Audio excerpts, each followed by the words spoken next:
संसद के इस विशेष सत्र में, जहां एक ओर आज हम अपनी 96 वर्ष पुरानी संसद भवन को, जिसे अब संविधान सदन कहा जाएगा, उसे पीछे छोड़कर नए संसद भवन में प्रवेश कर चुके हैं, वहीं दूसरी ओर इस नए संसद भवन में अपनी पहले ही दिन हमने विधायी कार्य की शुरुआत करते हुए नारी शक्ति को सही मायनों में नमन करने का काम किया है। 128वां संविधान संशोधन विधेयक, जो महिला आरक्षण विधेयक सरकार लेकर आई है, इसकी मैं तहे दिल से सराहना करती हूं। माननीय प्रधानमंत्री जी को इसके लिए आभार व्यक्त करती हूं और ये सही मायनों में हम सब के लिए। Please let the house be in order, please. सभापति महोदय, भारत दुनिया का सबसे ज्यादा आबादी वाला देश है और 142 करोड़ की आबादी में 70 करोड़ की आबादी महिलाओं की है।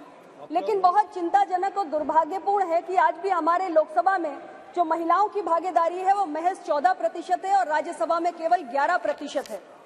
इंटर पार्लियामेंट्री यूनियन की एक रिसर्च हुई जिसमें निचले सदन में महिलाओं की भागीदारी का आंकड़ा देखा गया 193 देशों में, जिसमें भारत की रैंकिंग 149 है, यानी 149 है।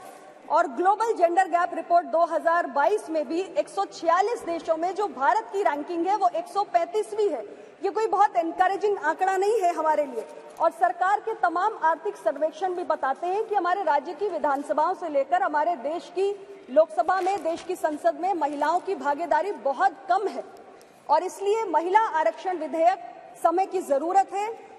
और आज ये बड़े दुख की बात है कि छोटे छोटे देश, UAE, Cuba, Rwanda, Mexico, Nicaragua, New Zealand, ये वो देश हैं जिन्होंने 50% तक महिलाओं की भागीदारी अपने डेमोक्रेसी में सुनिश्चित कर ली है। और भारत जो कहता है कि दुनिया के सबसे बड़ा लोकतंत्र है, हम अपने यहाँ 50% की अभी तक भागीदारी सुनिश्चित नहीं कर पाए हैं। तो उस दिशा में ये एक महत्वपूर्ण कदम है। और बाबा साहेब अम्बेडकर ने कहा था कि political power is the key to social progress. हमने देखा है कि हमने अर्बन लोकल बॉडीज में, पंचायती राज संस्थाओं में जब अपने देश की महिलाओं को भागीदारी दी तो हमारी महिलाओं ने ग्रामीण क्षेत्रों में, शहरी क्षेत्रों में कितना उल्लेखनीय कार्य करके दिखाया है। और जहां तक मोदी जी की सरकार की बात है तो हमारी सरकार विमेन लेड डेवलपमेंट की बात करती है, यानी कि महिलाएं आगे बढ़ के कैसे देश का नेतृत्व करें, इसकी बात हम करते हैं। तो इसलिए जरूरी है कि जो टॉप मोस्ट डिसीजन मेकिंग है हमारे देश के अंदर, हमारे लेजिस्लेटिव प्रोसेस में और हमारे इंस्टीट्यूशंस में हमारी महिलाओं को लाना बेहद जरूरी है। और उस दृष्टि से ये बिल बहुत ही महत्वपूर्ण है। अध्यक्ष जी, ये बिल नया नहीं है, ये बिल पुराना है, इसका इतिहास 27 वर्ष लंबा है। हमने देखा कि 1996 में सबसे पहले एच.डी. देवेगौड़ा जी की सरकार इस बिल को लेकर आई थी और उसके बाद तमाम लोगों ने प्रयास किए, तमाम पार्टीज ने, सरकारों ने। 97, 98, 99, 2003 में वाजपेयी जी की एनडीए की सरकार ने प्रयास किया। 2008 और 2010 में यूपीए की सरकार ने प्रयास किया, लेकिन कोई भी सरकार इसे एक लॉजिकल कंक्लूजन तक ले जाने में सफल नहीं हुई। सभी सरकारों ने विफलता का ही सामना किया। उस दृष्टि से मुझे बहुत प्रसन्नता है कि मोदी जी के नेतृत्व की सरकार जब इस विधेयक को लेकर आई है तो हम इसे सफलता तक, अंजाम तक पहुंचाने का काम इस बार करके दिखाएंगे। मैंने विपक्ष के साथियों की चर्चाओं को सुना, उसमें कई विषय सामने आए, जिसमें एक महत्वपूर्ण विषय था इस बिल के तहत जो हमारे पिछड़े समाज से आने वाली महिलाएं हैं उनके लिए अलग से प्रावधान करने का। अध्यक्ष जी, ये विषय गंभीर है और ये जो चिंता है वो नाजायज भी नहीं है, इस मांग को गलत भी नहीं ठहराया जा सकता, क्योंकि महिलाओं को अगर हम देखें तो महिलाएं एक जैसा ग्रुप नहीं है, एक होमोजेनस ग्रुप नहीं है। महिलाएं एक हेट्रोजेनस ग्रुप है, क्योंकि महिलाएं अलग अलग पारिवारिक पृष्ठभूमि से आती हैं, अलग अलग इनकम लेवल से आती हैं, अलग अलग जाति, धर्म, संप्रदाय से आती हैं और उनकी जो लिटरेसी लेवल्स होते हैं, जो उनकी शिक्षा का स्तर होता है, वो भी अलग अलग होता है। और हमारी जो सामाजिक संरचना है उसमें जो हमारे पिछड़े वंचित समाज से आने वाली महिलाएं हैं, निश्चित रूप से वो हाशिए पर हैं और उनके लिए चुनौतियां अलग किस्म की हैं, उनके लिए चुनौतियां अधिक भी हैं और इसलिए उनके लिए ज्यादा संरक्षण की मांग भी समय समय पर होती रहती है। हमारी सरकार के बारे में मैं जरूर कहना चाहूंगी कि मोदी जी के नेतृत्व में ओबीसी के हितों को साधने के लिए कई ऐतिहासिक फैसले इन 9 वर्षों में हुए हैं और एक सहयोगी दल की नेता होने के नाते मुझे पूरा भरोसा है कि हमारे पिछड़े वंचित समाज से आने वाली महिलाओं के अधिकारों को संरक्षित करने की दिशा में प्रधानमंत्री जी जरूर कुछ ना कुछ विचार कर रहे होंगे और इसको सुनिश्चित करने के लिए भी कोई काम जरूर करेंगे।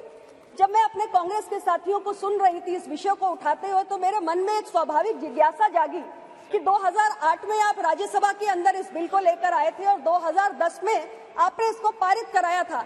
आज आप कांग्रेस पार्टी के तरफ से ये विषय ओबीसी कोटा का जो उठाया जा रहा है, मेरे मन में जिज्ञासा है कि उस समय जब राज्यसभा में लाके बिल पास कराया था, तब क्या पिछड़े समाज की महिलाओं को कोटा दिया जाए, ये विषय आपके संज्ञान में आपकी पार्टी की प्रायोरिटी था या नहीं था? और अगर उस वक्त आपकी पार्टी की प्रायोरिटी नहीं था, तो आज जब मोदी जी की सरकार ये बिल लाई है और ये बिल पास होगा क्योंकि संख्या बल इस किस्म का है, तो क्या ये नया ख्याल अभी अभी आया है? हालांकि ये विषय महत्वपूर्ण है, मैं इस बात को दोबारा दोहराऊंगी, लेकिन स्थिति स्पष्ट होनी चाहिए कि हम अपने आवरण बार बार बदल नहीं सकते हैं। अध्यक्ष महोदय, ये मैं जरूर कहना चाहती हूँ। मैंने एक और बात देखी है अध्यक्ष जी कि हमारे कई साथियों ने बार बार कहा कि चुनाव है 2024 का, 2024 का चुनाव है। सर्वदलीय बैठक में मैं सुन रही थी, कई सारे हमारे साथी महिला आरक्षण विधेयक लाने की मांग कर रहे थे। तो अब मैं देखती हूँ एक अजीब स्थिति है कि अगर सरकार इस बिल को पेश नहीं करती तो आप कहते हैं कि आप तो महिला विरोधी, आप तो महिला की चिंता नहीं करते, आप महिला के प्रतिवादा पूरा नहीं करते। और जब सरकार बिल ले आई है तो आप कहते हैं कि अभी 2024 के आप चुनाव को देखकर लाए हैं, चुनाव में इसका फायदा नहीं मिलेगा। अध्यक्ष जी, हर फैसला संसद में बैठकर किसी चुनाव को देखकर नहीं किया जा सकता। आज हमने एक अच्छी शुरुआत की है, हमने एक अच्छी पहल की है और इसे अगर हमें अंजाम तक पहुंचाना है तो इसकी एक पूरी प्रक्रिया है, उस प्रक्रिया का पालन हमें करना पड़ेगा। हम जानते हैं कि 2011 के आंकड़े हमारे सामने नहीं है। 2001 में हमारी सेंसस हुई, उसके बाद एक लंबे समय तक हमने सेंसस की एक्सरसाइज नहीं करवा पाई है, बीच में कोविड की भी बाधाएं रही।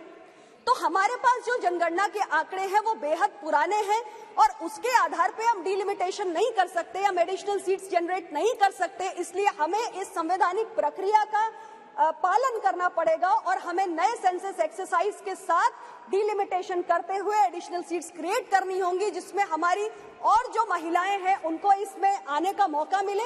और जो आज हम परेशान हैं कि महज लोकसभा में 14% की हमारी महिलाओं की भागीदारी है, वो बढ़े, हमारे राज्यों के सदन में भी बढ़े।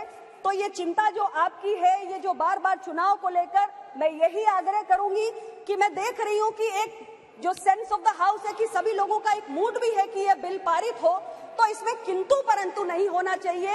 ये बिल स्वागत योग्य है, इसको लेकर आपकी कुछ आपत्तियां हो सकती हैं, सरकार उनका ध्यान भी रखेगी और इसको हम खुले दिल से स्वीकार करते हुए बिना किसी किंतु परंतु के इसको आगे बढ़ाएं, इसको आगे लेकर जाएं।